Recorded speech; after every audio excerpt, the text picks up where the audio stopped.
السلام عليكم ورحمة الله وبركاته. ازيكم يا ابطال؟ عاملين ايه؟ بتكونوا بخير. قبل اي حاجة ما تنساش تصلي على النبي عليه افضل الصلاة والسلام، تعمل لايك اشتراك يوصلك الفيديوهات الجديدة في اسرع وقت. فيديو النهاردة عن افضل 5 انميات فنون قتالية الجزء الاول. فقبل ما نبدأ متنساش تدعي اخواتنا في غزة، وفلنبدأ. واولا معنا صديقي هو باكي، وبيبدا الانمي بتاعنا ببطلنا باكي واللي بيتمرن بتركيز شديد جدا عشان يكون اقوى من ابوه، ويعدي ابوه من قوه كده. وكان ابوه اقوى مقاتل في العالم اللي هو هانما، ده اكيد يعني مش محتاجه حاجه. وبيتجمع 5 من اقوى السجناء اللي محكوم عليهم بالاعدام عشان يواجهوا باكي، وبيتجمعوا تحت الارض للقتال. وكان طبعا باكي ضده 5. فيا ترى باكي هيعمل ايه؟ ده اللي هتعرفوه لما تتفرجوا على الانمي. ولو ما اتفرجتوش لحد دلوقتي ففايتكم كتير قوي قوي قوي. والان بعد كده معانا صديقي المفضل بالنسبه لي هو كينغان اشورا. وفي فتره معينه في اليابان كان اصحاب الشركات ورجال الاعمال والناس الاغنياء بيوظفوا مقاتلين عشان يقاتلوا باسم الشركه. وكان في حلبة في منطقة معينة في اليابان، واللي كان بيكسب كان بياخد كل حاجة. يعني مثلا واحد معاه شركة وواحد معاه شركة، فاللي معاه الشركة الأولاني كسب اللي معاه الشركة التاني. فاللي معاش فاهمين انتوا قصدي. المهم بقى ان الاولاني ده بياخد شركة التاني، انتوا فاهمين قصدي. وكان في مقاتل اسمه توكيتا اوهما اللي كان مشهور باشورا، كان بيشارك في الحلبات وبيدمر خصومه زي واحد صاحبنا كده اسمه المعلم. ده انا يا جدعان، ده انا. الفكره بقى في مصطفى ان هو عارف ان انا مش براجع السكريبتات من وراه فبيكتبني، فتمام يعني. وده بقى بيلفت انظار اصحاب الشركات الكبرى عليه علشان يكون مقاتل من مقاتليهم. والانمي ده عظمه يا جدعان، عظمه. والان بعد كده معانا هو زيهين داجي. والله انا عارف ان انا قلت الاسم غلط، فتمام يعني. بتدور القصه عن انتقام شاب اسمه هي واللي تعرضت عيلته للخيانه من شعبه، هما بيهاجروا. تظاهر هي ان هو ميت. اعمل نفسك ميت، اعمل نفسك ميت. وفعلا نجا بعد المجزرة، وبدأ بتدريب نفسه على الفنون القتالية للانتقام لعيلته بقى، وبدأ يدور على موقع أعدائه، وبدأ في طريقة الانتقام منهم. يعني الأنمي مليان طحن يا جدعان، فخش اتفرجوا عليه يعني. والان بعد كده معانا هو جاشين انديو. انا عارف ان انا قلت الاسم صح غلط، فتمام يعني. وبيتكلم انمي عن 7 مقاتلين اختلفت القوة بينهم وسلاحهم، ويعني كان كل واحد بيمسك سلاح مختلف فبيس يعني. وكان بيطلق عليهم نجوم الشمال، ومن ضمنهم 2 كانوا اقواهم، وهما اللي بدأوا فريق نجوم الشمال. وبعد كده جم 5 مقاتلين. فيا ترى مين هما الاتنين اللي بدأوا الفريق ده، وهي اسرارهم؟ وده اللي هتعرفوه لما تتفرجوا على الانمي. والان بعد كده معانا هو ذا رومان فايترز او فايتر. وبيبدأ الانمي بعام 54 قبل الميلاد ببطل اسمه سيستاس، طفل يعني عنده 15 سنة بيعيش في الامبراطورية الرومانية. وطبعا خلوه عبد من غير اي حاجة كده، وحطوه في مدرسة ملاكمين عشان يبقى عبد ملاكم. خدت الصدمة بقى. وبيدخل بطولة، ولو كسبها هيبقى حر. فيا ترى سيستاس هيعمل ايه؟ وايه موضوع البطولة ده؟ وهل هيكسب ولا لا؟ ده اللي هتعرفوه لما تتفرجوا على الانمي. واولا معنا صديقي هو تابو تاتو او تاتو، مش اي حاجه. وبيبدا الانمي بسيجي، واللي بيكون بيجيد فنون قتاليه جدا وبيحب العداله. ففي يوم بينقذ راجل عجوز كده في الشارع.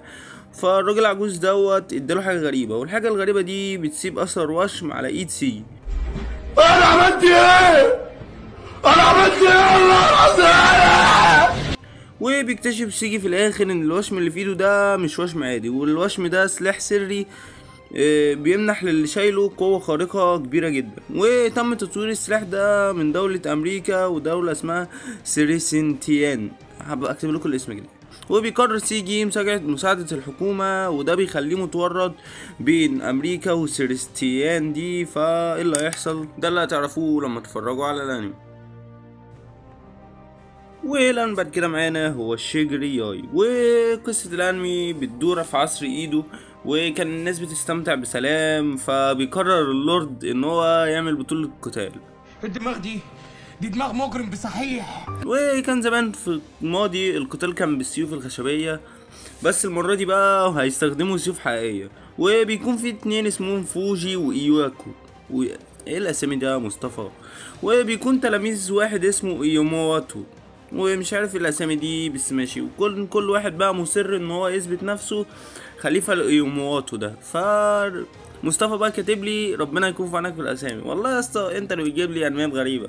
بس بقى لو انتوا بتحبوا تتفرجوا على الانميات بتاعت الساموراي وكده، فالانمي ده جامد قوي ومليان فنون قتاليه وساموراي وحاجه طرش.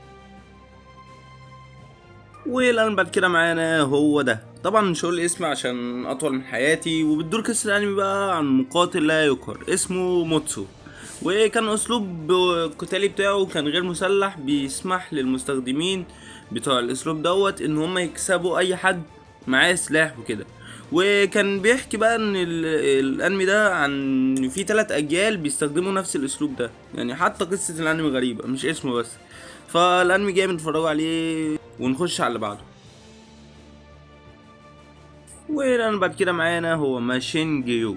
وبيبدأ الانمي بحشرات ضخمة جدا واللي بتكون شبه الوحوش كده، وبتسيب ارض اسمها ايدو. وكانت الحشرات دي قوية جدا ومفيش حد بيقدر يوقفها. وبيكونوا مجموعة كده اسمها قادات الحشرات، وبتتكون من محاربين بقى جامدين كده، واللي هم اصلا متخصصين في الفنون السرية واساليب القتال. وعشان يزودوا قوتهم استدعوا البطل جينيريو رو. اسامي غريبة والله بس ماشي. وكان المبارز الاساسي في المقاطعة بتاعته. فيا ترى هيعرفوا يقضوا على الحشرات دي كلها ولا لأ؟ وهيعملوا ايه؟ الانمي جامد قوي وطرش يعني. والان بعد كده معانا صديقي اللي انا اتفرجت عليه وكان ممتع جدا، باتمان نينجا. وبتدور قصته حوالين باتمان لما كان في معركة من المعارك، وفي مرة واحدة رجع في الزمن. ايام بقى زمان في اليابان كانش فيه اي اسلحة، وكان كل حاجة بالسيوف الكاتانا. والله نفسي اجيب واحد. وبقى كان باتمان عليه هو واصحابه ان هم يشغلوا دماغهم عشان يرجعوا للحاضر. فيا ترى يعملوا ايه؟ ده اللي تعرفوه لما تتفرجوا على الانمي الجامد اوي ده. هو انمي فيلم مش مسلسل، فخشوا ظبطوا الكلام. واولا معنا صديقي هو، وبتدور قصة الانمي في مدينة كوهاي كامي، واللي كانت مشهورة باصلها الساموراي، واللي كانت كل المدارس فيها حرفيا بتعمل مباريات كبيرة قوي للقتال على شكل حروب. واللي كان طبعا متميز في كده هو ياماتو، واللي دايما مع اصحابه ال7 المقربين، ولحد ما بينضم ليهم ولدين جداد. وطبعا بقى صديقي زي ما انت عارف هيحصل حوارات وكده. فيا ترى ايه اللي هيحصل بقى لما يحصل حوارات من الولدين دول؟ ده اللي هتعرفوه لما تتفرجوا على الانمي. الانمي جامد قوي قوي قوي. والان بعد كده معانا هو سيكسي كوماندو.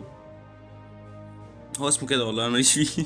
وبيبدا الانمي بانتقال فوياجاما لمدرسه جديده، وكان هدفه اكتساب 100 صديق. يا ابن اللعيبه فوزي، ده انا ما عملتهاش لسه. ولحد ما بيقابل ماسورو لي. هو اسمه ماسورو بقى، احنا مالنا احنا. وكان فنان قتالي متخصص في فن سيكسي كوماندو. والله هو اسمه كده يا جدعان. وبتتغير طبعا حياة فوجياما من اول ما اتعرف عن ماسورا لي ده. فيا ترى ايه اللي هيحصل؟ وهل هيتعلم فوجياما؟ انا بحرق لكم ايه؟ يلا اللي بعده. والان بعد كده معانا هو ده. وطبعا احلى حاجه في مصطفى ان هو بيجيب اسامي سهله خالص يعني. وبيبدا الانمي يا صديقي ببدايه رحله الامير الروبوت، واللي كان في كوكب غريب كده، وكان عالم من الحياه الروبوتيه الخارقه، وبيحكمه واحد اسمه كيراي. وطبعا الطيب ملوش مكان، فبيجي جيش كده غازي اسمه الروبوتات الغاندروا عشان يستولوا طبعا على الكوكب. ودلوقتي بقى الآلات بقى تقتل في بعضها في معركة ملحمية من أجل الكوكب. وطبعا ده مش بيفكركم بحاجة كده؟ ربنا ينصرهم على أولاد والآن بعد كده معانا صديقي هو ريكا نو هونو. وبتبدأ أحداث الأنمي عن ريكا اللي بيرجع للزمن، وكان عنده قوة خاصة نارية كده، وهي 8 تنانين. وكان عنده كل تنين ليه قوة خاصة. وكان ريكا طالب عادي في المدرسة، وبيبدأ الموضوع معاه لما كانت أمه محتجزة في الزمكان أو الزمن.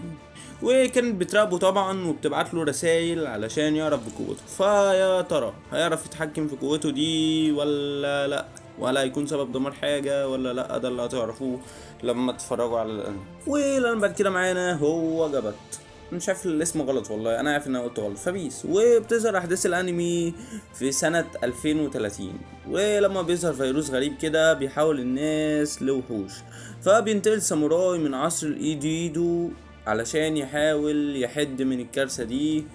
وطبعا بقى بيقوم بمساعدة الدكتور كارلوس علشان يلاقوا علاج للمرض الخطير ده. فيا ترى الساموراي دوت هيقدر يعني يقلل من اخطار الكارثة دي ولا لا؟ ده اللي هتعرفوه لما تتفرجوا على الانمي. وبس كده تكون خلصت حلقة النهاردة. ما تنساش بقى اللايك والاشتراك وفعل زر الجرس عشان توصلك الفيديوهات الجديدة. وسلام.